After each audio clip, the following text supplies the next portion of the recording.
Gua A-nya. A itu akuntan. Terus Akuntabel. ya. Aduh salah, ini cut nih kan. Ini nggak masuk. Cut. Nasionalisme kalau aku sih simpel-simpel aja ya. Jadi gue demen gini nih. Gimana jadi jadi? gini, lebih ke apa yang kita lakuin, pekerjaan kita itu tuh berdasarkan karena rasa cinta tanah air kita gitu loh. Kita ngelakuin sesuatu itu karena kita ikhlas, karena kita pure dari hati kita, aku mau melakukan sesuatu untuk Indonesia gitu loh. Ada hal-hal yang bisa aku kontribusikan untuk Indonesia, ya kenapa nggak dilakuin? Kayak gitu sih. Mungkin Manusia itu kan kalau cuma diukur dari ilmunya, maka kita kalah dari komputer. Makanya kita harus punya nilai lebih, kita harus punya etika.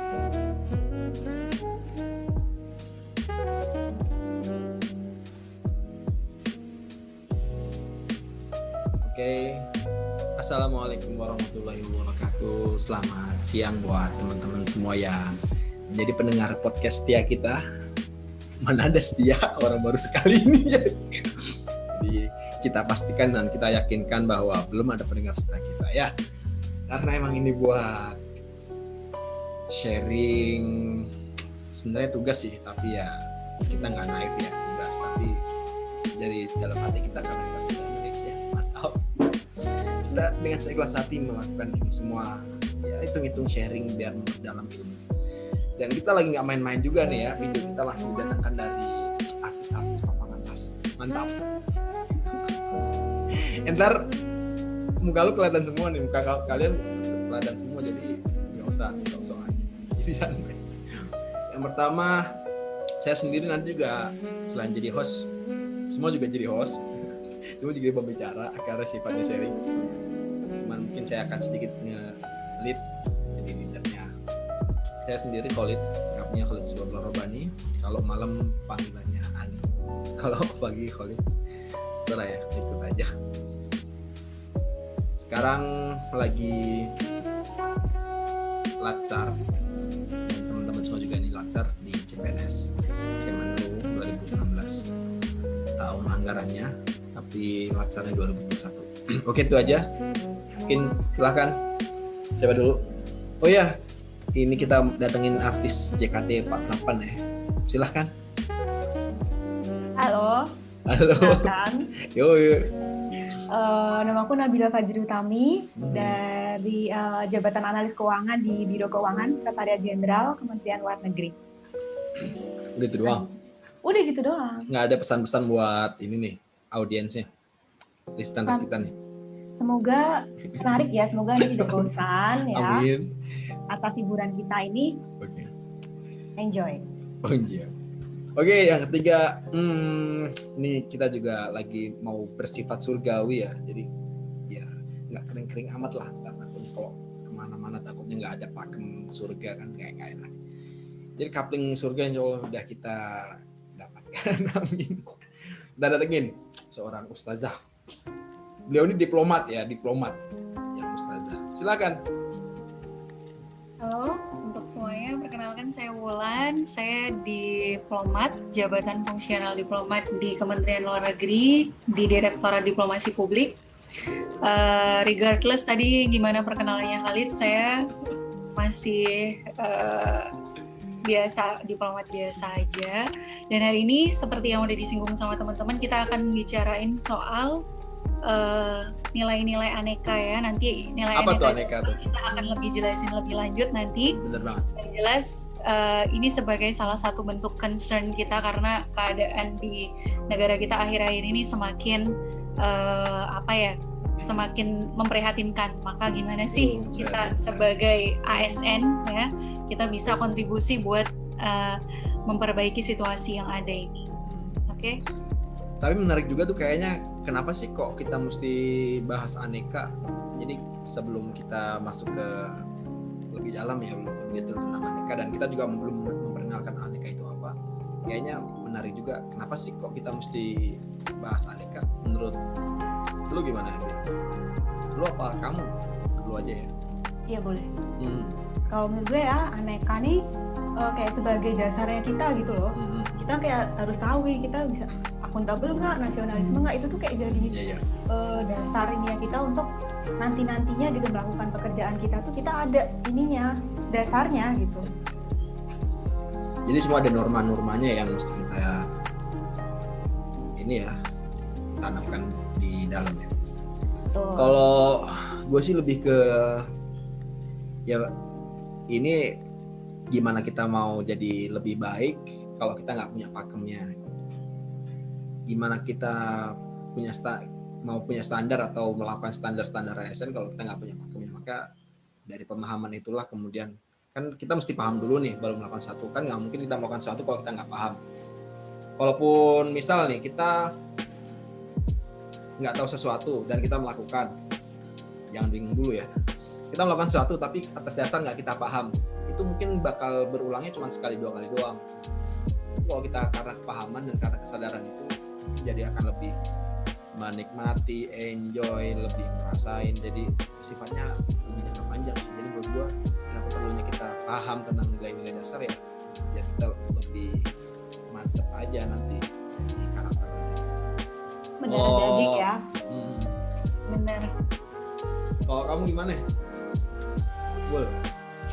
Kalau menurut aku sih setuju ya sama Khalid. Jadi kadang kan kita mungkin akan dihadapkan sama situasi yang kita belum pernah ngadapin sebelumnya. Dan itu kita kadang bingung sebagai ASN yang muda nih, yang baru ahli pertama, kita akan minta arahan mungkin sama atasan. Tapi kalau kita udah ngantongin tadi nilai-nilai pakem yang disebutkan Aneka itu, mungkin kita nggak perlu terlalu banyak nanya, kita akan tahu, oh kalau berdasarkan karena nilai itu udah menjiwai diri kita, maka kita akan tahu nih, oh aku ngambil tindakan ini karena ini sesuai dengan nilai A misalkan. Jadi nggak perlu lagi kita bingung dalam mengambil tindakan ketika kita dihadapkan sama sesuatu yang harus kita milih, karena kita udah meresapi nilai-nilai Aneka itu jadi sebuah model buat kita. Disclaimer dulu nih ya, ini kayaknya ada yang suara lagi maku-maku nih. Ini di rumahnya Kedengeran ya? Bulan lagi dapet proyek 1M, jadi dia lagi mau bangun rumahnya, sekarang lagi benerin pintu ya dulu. Ya, jadi maaf aja nih kalau ada noise gitu ya. Ada. Ya sorry ya, selain kita bangun nih pribadi kita, karakter kita nih, rumah kita dibangun juga ya. Oke, langsung aja. Kita dari tadi nyebutin Aneka nih ya, Aneka. Jadi Aneka tuh apa gitu? Ini pasti orang kan kalau orang Aneka, ibu tahu Aneka emang apa gitu? Kayaknya mesti kita jelasin dulu nih ke penonton. Aneka apa tuh? Bill, jangan. Gua A-nya. A itu akuntan. Terus? Akuntabel ya. Aduh salah, ini cut. Ini nggak masuk. Cut. Akuntan lagi. Jadi akuntabel, bener banget aku. Bener banget Wulan tuh emang sebenarnya mau jawab semua, tapi karena dia tuh berbagi sama yang lain biar pahalanya kedapet sama yang lain, jadi N apa N? N, nasionalisme. Oke, mantap.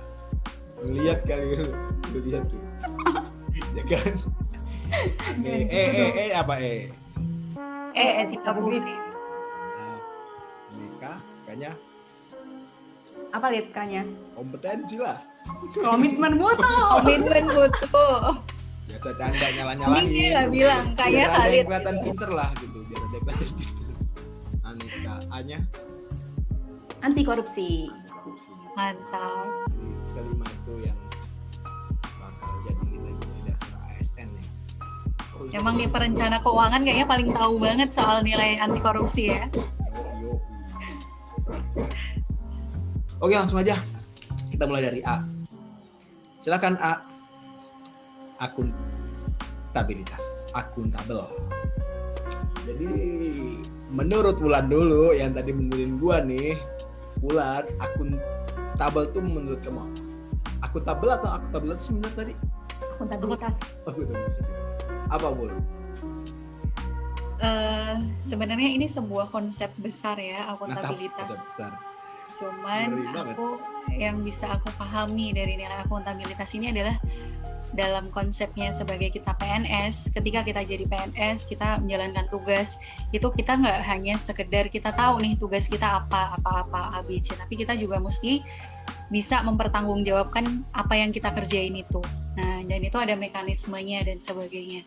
Jadi, tentunya akuntabilitas ini ada nilai-nilai keterbukaan, nilai-nilai keseimbangan di dalamnya yang nggak bisa nggak bisa dipisahkan satu sama lain. Nah, kemarin mungkin pengalaman aku pertama kali masuk Kemlu, pertama kali diundang untuk ke gedung Kemlu yang ada di Pejambon itu, kita langsung dikenalkan dengan yang namanya SKP atau sasaran kinerja pegawai. Nah, di situ dan ini nggak cuma Kemlu ya, hampir semuanya pasti punya SKP ya, dan dia wajib laporin tiap hari kerjaannya.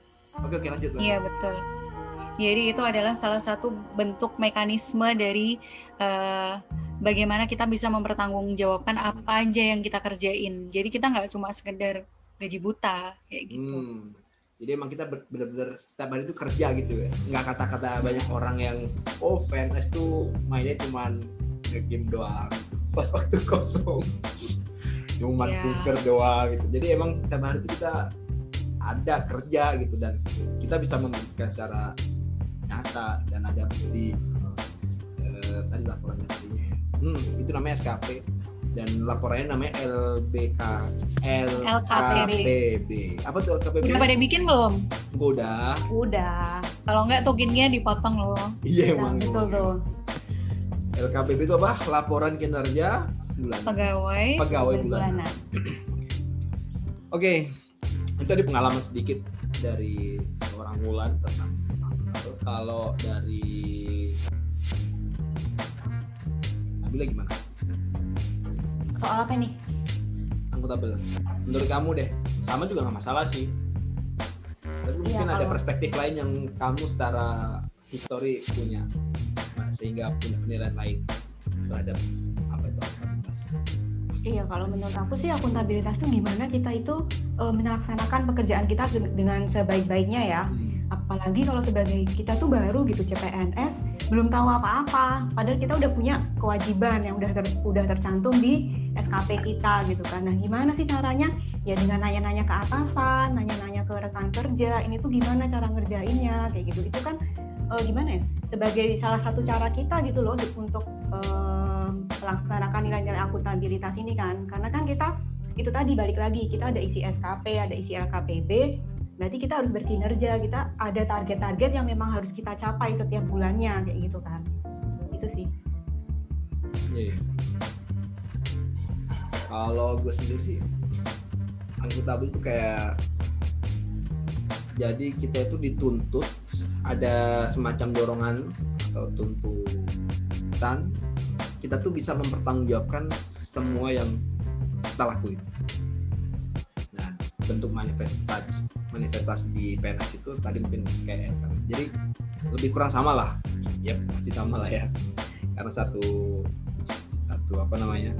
makna bisa bermakna. Jadi kita mempertanggungjawabkan apa yang sudah kita kerjakan secara profesional sesuai dengan kapasitas bidang kita masing-masing. Kalau gue sendiri di perangkat komputer, Nabila sendiri di mana? Biro keuangan. Biro keuangan. Tadi Wulan di diplomat. Jadi masing-masing porsi masing-masing dan pertanggungjawabkan sesuai dengan apa yang udah dikerjain gitu. Dan tentunya semua pasti muaranya buat kemajuan Indonesia. Jadi ada tuh kata-kata, nggak mungkin kan kita nulis di LKPB kita main game, dan itu nggak ada. Nabila mau nambahin nggak, Bil? Cukup, masih banyak nih yang kita bahas. Bener ya. Biar bosen yang dengerin. Yang penting kita mentalek aja ya. Pasti juga nggak pernah dengerin sampai sini. Ya, tentunya akuntabilitas ini banyak banget. Nggak pasti cuma terkait itu, dan turunannya pasti banyak banget. Jadi lebih tepatnya kalau saya bilang khususnya CPNS atau teman-teman yang mau masuk CPNS yang 2021 ini bisa banget baca, karena emang turunannya juga udah dijelasin peraturan ASN juga udah ada. Jadi meskipun secara garis besar sih nggak mendetail gimana. Kalau gue sendiri untuk akuntabilitas selain yang tadi ya banyak pokoknya, termasuk nanti kaitannya sama apalagi sekarang di teknologi informasi dan komunikasi ya, TIK, di perkembangan cyber itu bakal ketuntut banget pemerintahan itu atau ASN itu untuk lebih bisa adaptif lah menggunakan TIK sebagai sarana untuk akuntabel. E-government ya? E-gov, that's it. Bener banget ya, bener. Oke, lanjut. Yang kedua, nya itu apa? Nasionalisme. Oke. Ada yang mau jelasin? Enaknya jadi host tuh bisa nyuruh. Gantian hostnya dulu. Kalian mohon. Aduh. Kalau gue sih nasionalisme itu kayak lebih, yaitu sekali lagi dorongan lagi ya, kayak dorongan untuk memiliki rasa kepemilikan terhadap negeri ini, karena negeri ini udah jadi tempat lahir saya gitu. Jadi takdir saya emang lahir di negeri ini gitu, dan dengan kebaikan negeri ini untuk saya gitu, dengan Indonesianya, kawasan Nusantaranya, suku budaya banyak, SDM-nya, kita juga ditakdirkan lahirnya di Zamrud Khatulistiwa yang notabene kalau negara tropis itu negaranya mungkin relatif lebih nggak ekstrim lah, nggak dingin banget, salju banget gitu, tapi ada hujan lah, ada lebih banyak lah. Flora faunanya juga lebih kaya daripada yang lain. Itu juga SDM-nya yang kalau gue pikir dan gue lihat itu banyak orang-orang keren, juara olimpiade, juara ini dan tingkatnya internasional. Meskipun beberapa hal ya ada kecacatan ya, itulah tanggung jawab kita nanti ke depannya. Jadi nasionalisme adalah dengan kepemilikan, dengan rasa cinta itu kita tuh memberikan yang terbaik untuk bangsa negara. Iya, mana? Yang pertama nanti keren jawabannya. Nah, itu. Jadi nasionalisme itu lebih ke bentuk dorongan kita untuk memberikan yang terbaik ya, karena kita udah dikasih yang terbaik juga sama Indonesia ini. Misal apa ya? Kita kerjanya ikhlas untuk negara ini, ya pastinya dalam rangka ibadah sama Tuhan dikasih pahala juga, gue yakin sih. Kerjanya mawas, merasa diawasi sama rakyat, merasa diawasi sama Tuhan, sama Allah, itu bagian dari nasionalisme juga menurut gue. Mawas, kerja cerdas, jadi nggak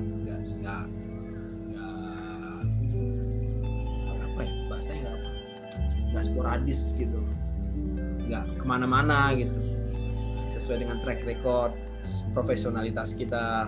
Saya bisa di bidang apa, kamu bisa di bidang apa, ya sesuai cerdasnya itu. Kerja keras, berikan yang terbaik, optimal, maksimal di bidangnya itu, kemudian kerja tuntas sampai selesai. Itu bentuk nasionalisme. Gua sih terutama. Kalau yang lain gimana? Mungkin kalau aku sih ya setuju dengan apa yang Khalid udah sampaikan ya. Nggak boleh setuju lah, ya harus beda lah. Setuju, tapi aku ada masukan sendiri maksudnya. Jadi seperti yang udah dia sampein, gimana sebenarnya kita tuh udah bersyukur banget ya di Indonesia. Mungkin kemarin kayak pengalaman aku ya, masuk ke Kementerian Luar Negeri, namanya aja udah luar negeri gitu kan. Jadi teman-teman aku juga ketika dengar luar negeri gitu kan, pasti kita selalu bilang kalau ada sesuatu nih yang salah sama negara kita, misalkan masalah sampah deh, masalah sepele, oh iya sampah tuh masih gini. Kalau di luar negeri, nah kan biasanya kita pakai kata-kata gitu kan. Padahal luar negeri itu apa sih sebenarnya? Luar negeri itu emangnya selalu baik dari kita? Enggak kan? Coba kita lihat di negara saudara kita di Palestine yang masih bahkan belum bebas dari penjajahan, di Syria yang ada civil war, di Yemen yang ada civil war. Jadi di Afrika yang banyak masih konflik negaranya dengan pemerintahnya. Jadi kalau kita bicara luar negeri itu selalu lebih baik, Indonesia tuh banyak lebih buruknya, itu nggak benar. Kita mesti bersyukur gitu loh. Kita hidup di negara yang udah merdeka, kita hidup di negara yang udah nggak perang, kita hidup di negara yang damai. Jadi mestinya kita tuh bersyukur gitu loh. Kita di sini juga kayaknya pemerintahnya nggak zolim banget dengan perihal istilahnya, seenggaknya nggak kayak di Syria lah kita lihat gimana di sana. Nah makanya gimana udah semua anugerah negara yang damai itu, gimana kita syukurinnya ya, kita dan ngelakuin jadi versi terbaik diri kita. Kita nggak harus yang terus maju perang, kita jadi TNI atau kita jadi polisi, kita nggak harus selalu yang kayak gitu, tapi dengan kita mungkin bantu tetangga kita nih lagi pandemi, mereka mungkin kesulitan, ada yang bahkan mereka kehilangan pekerjaannya, ada yang mereka nggak bisa sekedar cari makan dan sebagainya. Nah, kita saling bantu sama tetangga kita, saling gotong royong sama tetangga kita.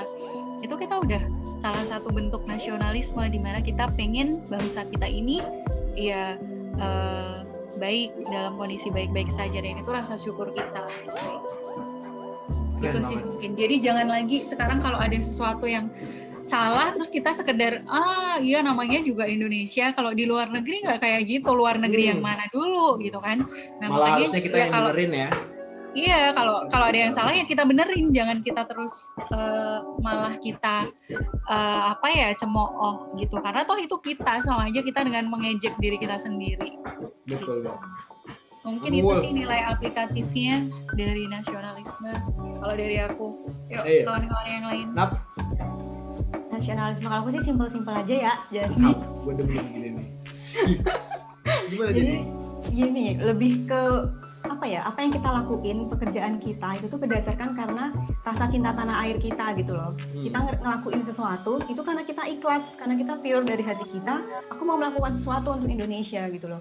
Ada hal-hal yang bisa aku kontribusikan untuk Indonesia, ya kenapa nggak dilakuin, kayak gitu sih. Mungkin implementasinya bisa kita berdasar dari nilai Pancasila, itu kan juga masuk ke dalam bentuk nasionalisme gitu kan. Kita menghargai sesama rekan kerja kita, karena kan sekarang gimana ya, kita tuh menghargai sesama rekan kerja kita karena bukan karena gimana sih jadi tuh lebih karena kita itu sama-sama punya tujuan yang sama gitu loh. Nah, betul banget.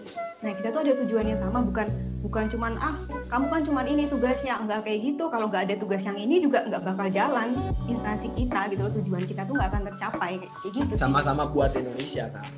Betul. Ya, peran masing-masing ya. Sesuai peran masing-masing. Iya.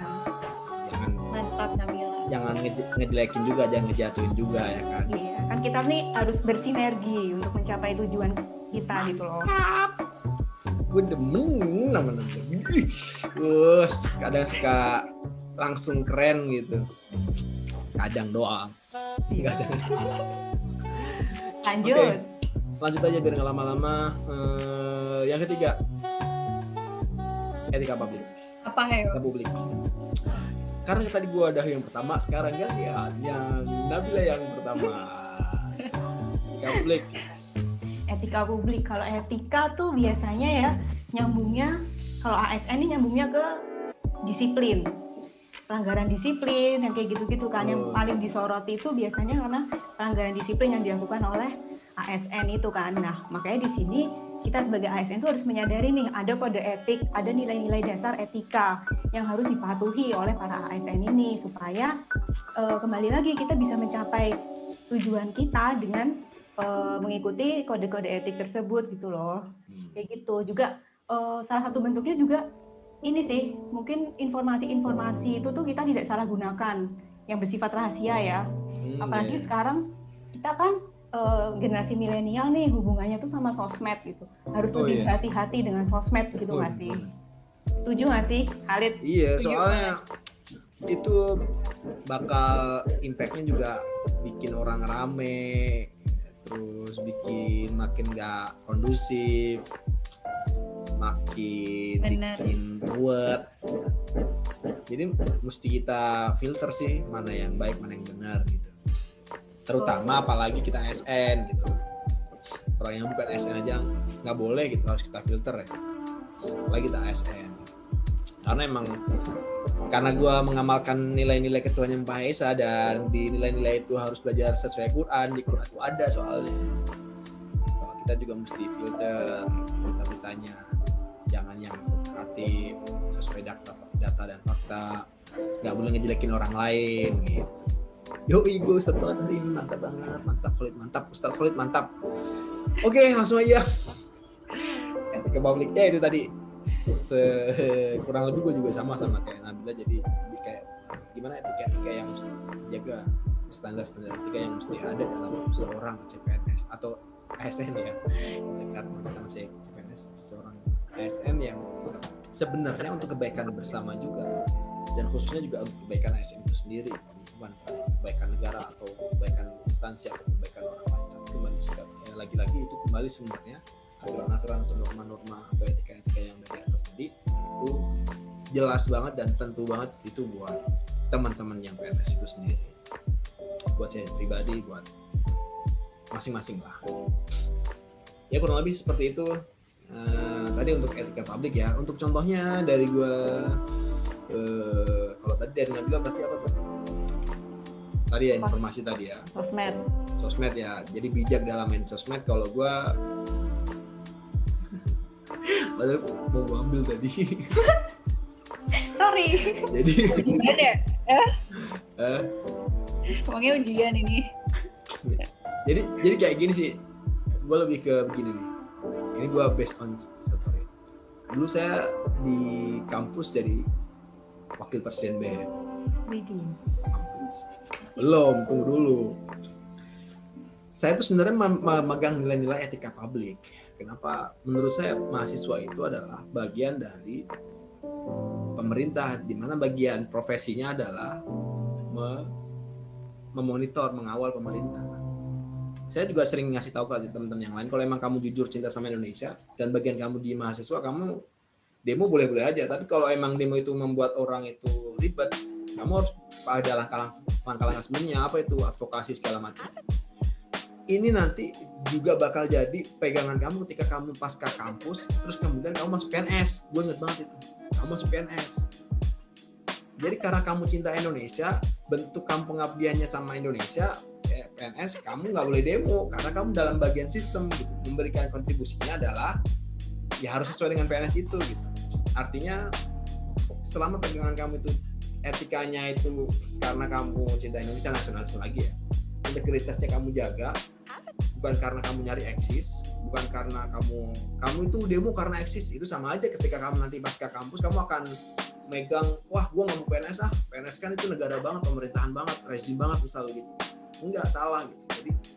Jadi mindset pola etika publik yang kita tanamkan dalam diri itu bentuknya gitu. Jadi boleh-boleh aja sih seandainya kalau dulu kamu seorang presiden BEM, kemudian nanti kamu pasca kampus kamu masuk PNS. Kalau seandainya kamu ketika mahasiswa itu karena kamu pengen memberikan yang terbaik untuk masyarakat, untuk yang lainnya, pasti ketika kamu nanti PNS juga akan memberikan yang terbaik untuk masyarakat. Caranya dari internal, bukan lagi dari eksternal. Itu dia tadi, masuk nggak masuk dimasukin. Gue nggak ada ide soalnya. Oke, itu aja. Silakan Wulan. Oke, sip, mantap sih dari Nabila sama Khalid. Kalau aku mungkin jadinya nambahin aja ya. Kalau menurutku tuh gini, sekarang tuh zaman sekarang ya, orang pintar tuh banyak, ya nggak sih? Kita bisa tahu nih dari kemarin kita seleksi CPNS aja tuh gimana persaingannya sangat wow ya. Orang-orang pintar tuh ternyata banyak. Tapi kayak kamu gitu ya, sebenarnya orang ngomong kamu tuh pinter gitu ya.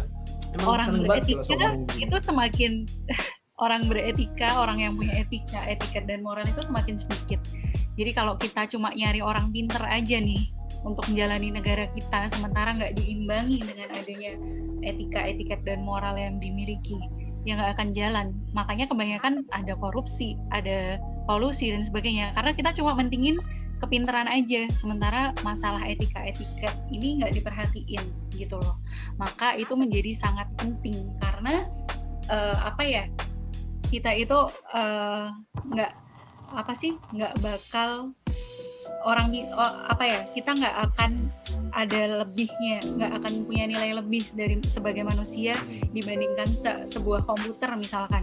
Kalau kita cuma ngomongin ilmu atau kepintaran, karena komputer bisa nampung beribu-ribu giga memori atau ilmu gitu kan. Tapi kalau manusia itu kan kalau cuma diukur dari ilmunya, maka kita kalah dari komputer. Makanya kita harus punya nilai lebih, kita harus punya etika. Jadi ilmu yang kita punya itu ketika kita terapkan, kita insya Allah akan amanah karena udah didasari sama etika kita. Jadi ketika kita sebagai ASN ya gimana kita beretika dalam melayani masyarakat, kita harus punya pegang tuh etika gitu. Dan seperti yang Nabila sampaikan sih tadi di media sosial ya, itu yang benar-benar menurut aku sangat concern akhir-akhir ini, karena kita tuh jadi sering panas gara-gara apa yang kita katakan atau kita tulis di media sosial.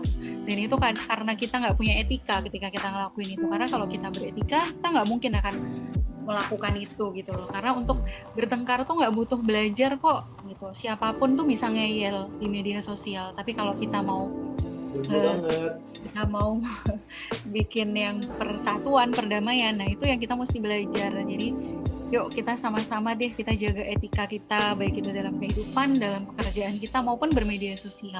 Itu apalagi sekarang ada ancamannya nih, ada undang-undang ITE, jadi jangan main-main. Betul banget. Oke, selanjutnya aneka kompetensi. Komitmen mutu maksudnya. Komitmen mutu. Oke, berarti balik lagi ya dari Bulan. Oke, mungkin nggak bisa ngomongin banyak sih. Kalau dari pengalamanku aja, komitmen mutu itu pertama kita sebagai ASN ya, kita juga mesti menjalankan tugas ini sesuai kompetensi kita ya. Makanya kemarin ketika seleksi kita udah dikerucut-kerucutin sesuai dengan, dikotak-kotakin sesuai dengan kompetensi pendidikan kita ya. Jadi insya Allah ketika kita menjalankan tugas sudah sesuai dengan latar belakang pendidikan kita. Nggak misalkan nanti nih Khalid dari perangkat komputer, nanti dia ditugasin kayak si Nabila jadi hitung-hitung keuangan, ya nggak bisa ya kan. Makanya semuanya sudah sesuai sama kompetensinya masing-masing. Juga ketika kita ikut Latsar nih sekarang, ini juga salah satu dari komitmen mutu kita, karena kita pengen ningkatin nih kompetensi kita sebagai PNS tuh gimana, nilai-nilai dasar PNS yang harus kita miliki tuh gimana, biar kita lebih jadi PNS yang kompeten, yang punya nilai-nilai yang dibutuhkan gitu. Jadi kita juga jangan lelah. Kita nanti dalam perjalanannya kita udah jadi PNS pun kita akan ada yang namanya diklat, ada yang namanya tugas studi dan sebagainya, dan itu akan terus berlangsung. Jadi kita akan terus berpacu untuk ningkatin kompetensi kita sebagai PNS gitu. Kita harus terus punya semangat buat belajar, punya keinginan buat belajar gitu. Udah gitu aja. Nabila. Aku mau nambahin dong. Lu boleh. Yang banyak juga Cuman boleh. Menambahkan aja sih, kalau menurut aku ya, kita kan sebagai ASN gitu kan, bagian dari pemerintah gitu, pasti kan nggak jauh-jauh dari peraturan pemerintah, dari undang-undang gitu kan. Nah di sini tuh gimana caranya kita tuh harus selalu mengikuti update perkembangan baru, peraturan terbaru gitu loh, karena memang yang pekerjaan kita itu tuh berhubungan langsung dengan peraturan itu gitu sih, untuk menjaga mutu dari pekerjaan kita. Silakan Mas Khalid. Laksana kebijakan ya Nabila ya. Betul. Mantap. Kalau gue simpelnya begini, komitmen mutu. Jadi kita berkomitmen pada mutu, orientasinya harus pada hasil, bukan pada duit, kepentingan pribadi atau keuntungan yang sifatnya untuk tapi untuk publik gitu, ke orang lain, ke tugas kita yang kita kerjakan, hasil yang kita maksimal lah, tuntas lah, totalitas tuntas lah gitu. Jadi ketika kita dituntut untuk mutunya biar lebih bagus, kadang tuh kan zaman berkembang nih, artinya kita juga punya kemampuan agar kita tadi nyambungnya ke Bulan, berarti kita harus ningkatin kompetensi. Kadang juga nih kita kompetensinya udah naik, kita juga udah bisa ngikutin zaman, tinggal gimana kita totalitas sampai tuntas, nggak setengah-setengah. Kadang juga mutunya ini pribadi sih, yang tadi sebenarnya satu sama lain nilai-nilai itu masih berkaitan banget, masih ada itu banyak. Misal dikerjakan sama-sama bagus, cuman karena kita itu melihat untuk kepentingan pribadi yang lebih, menurut kita lebih keren, kita milih ini. Tapi sebenarnya mutunya kalau misalnya kita kerjakan lebih bermanfaatan yang satu, misalnya yang B misalnya. Nah kalau kita basisnya orientasinya itu komitmen mutu, pasti kita akan memilih tugas B atau proyek B atau sesuai dengan tuntutan kerja dari pimpinan B, nggak sesuai dengan. Jadi kalau misalnya kita punya komitmen terhadap mutu sehingga menjadikan organisasi kita, instansi kita, negara kita lebih maju, itu dia poinnya. Itu apa aja banyak banget. Komitmen terhadap mutu ya itu. banyak banget tuh kayak gitu yang hal sederhana itu udah bisa jadi cerminan gitu. Mantap nih, emang bermutu semua ya, insya Allah CPNS kan lu tuh yang apalagi enggak terlalu sombong, apalagi Nabila. Oke, aneka kewajiban itu yang terakhir anti korupsi. Ini bang pas banget kalau ini yang jelasin Nabila. Jangan dong ya. Oh lu mau terakhir ya? Iya. Tengah-tengah aja bro, udah dulu ya. Yaudah, jadi kalau gitu Alit dong. Gue aja. Anti korupsi. Kenapa kita anti korupsi? Sebenarnya ini jadi gue nggak ngerti ya sebenarnya kenapa pemerintah itu menekankan ada satu poin lagi dengan anti korupsi. Sebenarnya anti korupsi kan bagian dari bentuk integritas ya, yang sebenarnya itu udah masuk ke etika publik, udah masuk ke nasionalisme, sebenarnya juga udah masuk ke akuntabilitas. Tapi sebenarnya nggak ngerti lebih jauh kenapa pemerintah ini menetapkan seorang PNS harus punya anti korupsi. Tapi menurut sependek gue ya, mungkin karena udah terlalu parah praktek-praktek budaya atau praktek-praktek atau yang sudah membudaya lah ya, menjadi culture di Indonesia ini, terutama di praktik korupsi yang tentunya nggak mesti korupsi duit doang, tapi korupsi pemotongan birokrasi. Misal karena lu teman gue percepat, itu korupsi kan dalam bentuk nepotisme. Karena ini bukan teman gue pernah masalah sama si dia, gue perlama aja deh, gue lamain. Karena gue tahu nih orang kaya, kayaknya cakep nih kalau dicolek-colek dikit buat main proyek apa, buat kasih pelicin apa. Jadi kayaknya udah membudidaya banget, udah melekat banget lah gitu ke PNS. Jadi gue setuju make banget pemerintah ini ngasih penekanan di poin anti korupsi dengan tadi ya bentuknya. Menurut gue anti korupsi ya sesimpel namanya anti korupsi. Kita kita punya nilai-nilai yang nggak koruptif, nggak korup tuh nggak kepotong gitu, nggak setengah-setengah atau nggak kecuri, nggak hilang gitu, nggak punya tipikal seperti itu. Tercermin dari mana aja tadi udah gue jelasin. Kita nggak mulai ngelihat orang tuh ini kayaknya bisa nih kita main dulu, bisa nih kayaknya ini kita palak dulu, atau mungkin dari yang paling terkecil nggak nyontek.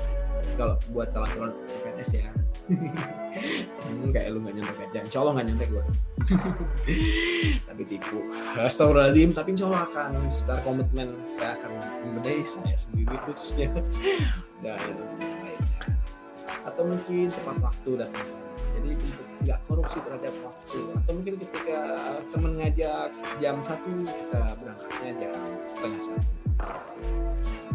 Misal ke Bandung nih, janjian jam 1, kita berangkat siang 1 tetap sampai Bandung jam 5 karena macet. Tapi tipu ya, udah langsung aja. Itu tadi poinnya, daripada kemana-mana silahkan Bulan, mungkin ada. Oke, mantap sekali Khalid ya. Jelas. Oke, aku sangat setuju ya tadi ketika kalian mempertanyakan kenapa sih anti korupsi ini butuh dia dijadikan suatu berdiri sendiri gitu, ya berdiri sendiri gitu. Padahal dia nggak jauh-jauh sebenarnya sama nilai akuntabilitas, nasionalisme dan sebagainya. Dan itu aku baru nyadar juga, oh iya ya ternyata gitu. Dan apa ya, mungkin selain memang urgensinya ya di negara kita ini udah terjadi banyak sekali kasus korupsi dan sebagainya gitu. Tapi mungkin pemerintah juga pengen menekankan ya korupsi ini kayak sesuatu yang dimulai dari hal-hal kecil gitu loh. Mungkin kita nggak langsung di PNS terus langsung gitu kita korupsi uang pagu anggaran misalkan, kan nggak mungkin. Tapi mulai dari hal-hal kecil kayak misalkan kita nggak disiplin soal waktu, kita nggak disiplin ngumpulin LKPB, kita nggak nggak disiplin ngumpulin tugas. Jadi mungkin karena ini tuh mulai dari hal-hal kecil gitu loh. Kenapa kayak ini tuh jadi ditekankan, jadi hal yang penting karena dari hal-hal yang kecil itu kemudian menumbuhkan semacam habit di dalam diri kita, menumbuhkan semacam oh ini kewajar kok, nggak apa-apa gitu. Jadi mulai dari hal kecil toleransi gitu ya, ada toleransi sama kesalahan ya. Betul, kan kita nggak mungkin juga kan, kita nih awalnya cuma berani bohong, terus lama-lama berani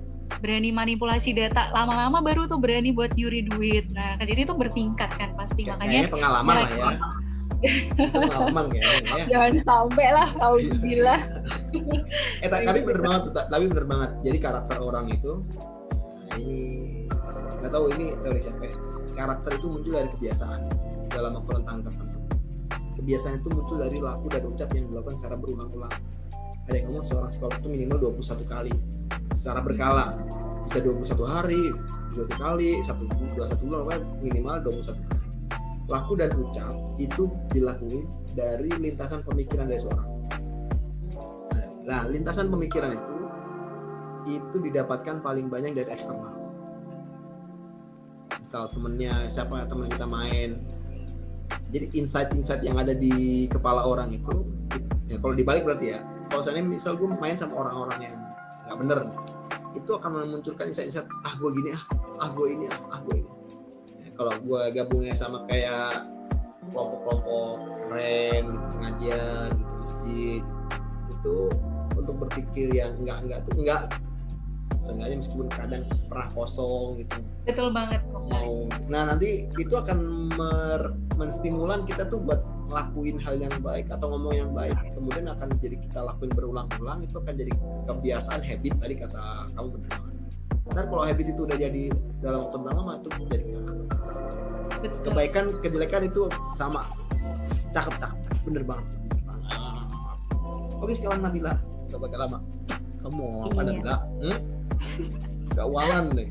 Jadi ini setuju banget sih sama Mas Haris gitu ya. Jadi sih aku nambahin aja. Tadi ada disebut juga mengenai disiplin dan juga tepat waktu. Nah, sehari-hari kita nih implementasinya nih kita sekarang WFH nih, ya kan? Namanya aja work from home. Harusnya memang kerja itu kan kita dari 7:30 sampai jam 4. Itu ya harus stay di rumah ngerjain pekerjaan gitu loh. Bukan itu tuh bukan jadi kesempatan untuk kita untuk liburan, untuk gabut, kan nggak kayak gitu ya kan. Tetap kita tuh punya tanggung jawab untuk kerja sampai selesai jam 4. Jadi kalau misalnya work from home, ya work from home, jangan kemana-mana gitu sih. Itu tuh juga nilai-nilai kecil kayak gitu sih, itu juga bisa masuk ke dalam nilai-nilai anti korupsi gitu sih. Gimana? Oke. Mungkin itu aja. Jadi udah hebat tadi ya. 5 ya, aneka. Kita jelasin semua, kita udah ngobrol-ngobrol secara sesuai pemikiran kita masing-masing dan pengalaman kita masing-masing udah pernah ngalamin semua, kita udah diskusiin di podcast kali ini, juga bermanfaat buat pendengar semua. Kalau ada yang dengerin, semoga aja ada, meskipun gue yakin dengerinnya mungkin langsung di ting gitu sampai selesai karena mungkin bosen sama muka-muka kita, tapi nggak apa-apa, yang penting like dan nggak usah like aja, nggak usah di like aja ya, like. Oke, ada pesan lain terakhir nggak Nabila? Pesan untuk followernya Khalid dong, semuanya harus like yang berapa ratus juta ya? Please Nabila. Enggak. Berapa ratus juta sih? Itu harus like mereka. Ini di YouTube gitu. Jadi tolong banget jangan multi-platform followernya Khalid. Jangan di-subscribe, di-like aja gitu. Karena pasti akan unfaedah semua nih video-video selain ini ya. Ini faedah banget. Tapi selain ini unfaedah. Jadi enggak usah di-subscribe, di-like aja. Itu aja dari saya. Ya, bener. Dan nyambung buat Khalid.